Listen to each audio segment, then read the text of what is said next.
Et en fin de compte, le musée du Louvre n'a pas ouvert ses portes ce lundi. Aucune raison n'a pour l'instant été donnée. Vous voyez ces images en direct des visiteurs du Louvre qui rebroussent chemin.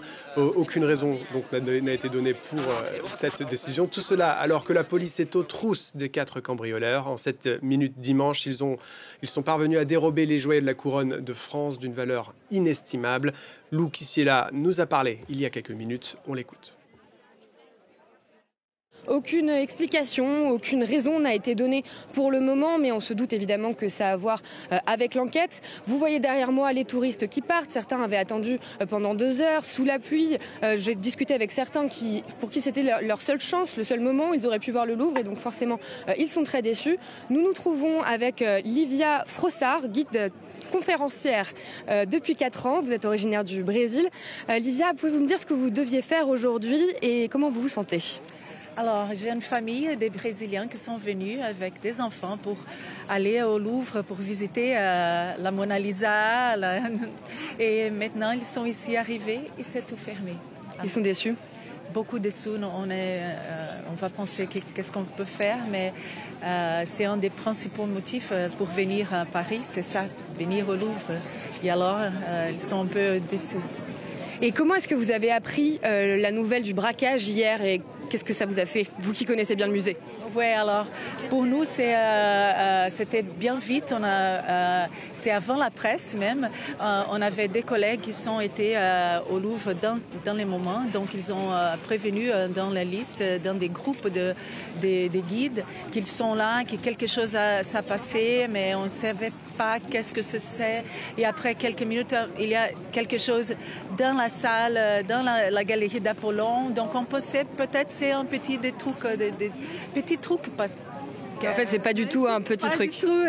À la fin, on a pensé, mon Dieu, les colliers de Marie-Louisa. Et donc, c'est difficile pour nous. Hein. C'est un peu triste de voir tous les bijoux que nous voyons tous les jours avec beaucoup d'histoire. Et maintenant, on ne sait pas si on va le voir à nouveau. Comme vous le voyez, beaucoup d'émotions après la perte, le vol de ces bijoux. Et on sait donc que le musée sera fermé aujourd'hui. Il le sera forcément demain puisque c'est mardi, jour de fermeture des musées nationaux.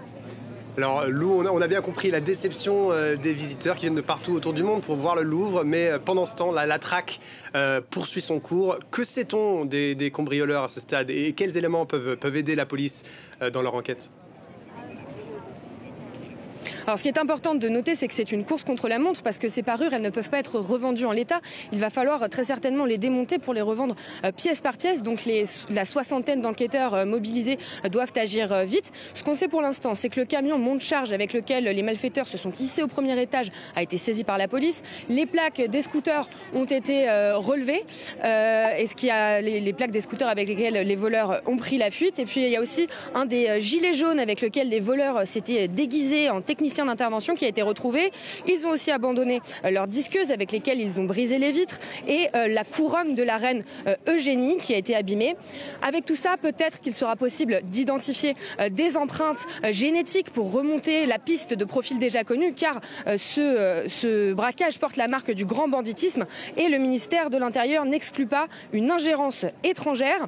On sait aussi que la Cour des comptes pointe du doigt des failles de sécurité dans un rapport non encore publié. Ce rapport évoque des retards considérables et persistants dans la mise aux normes des installations techniques. Le Louvre, c'est le plus grand musée du monde, le plus visité également. Et la dernière fois qu'un vol avait eu lieu ici, c'était en 1998. Une toile du peintre Camille Corot et le tableau n'a jamais été retrouvé.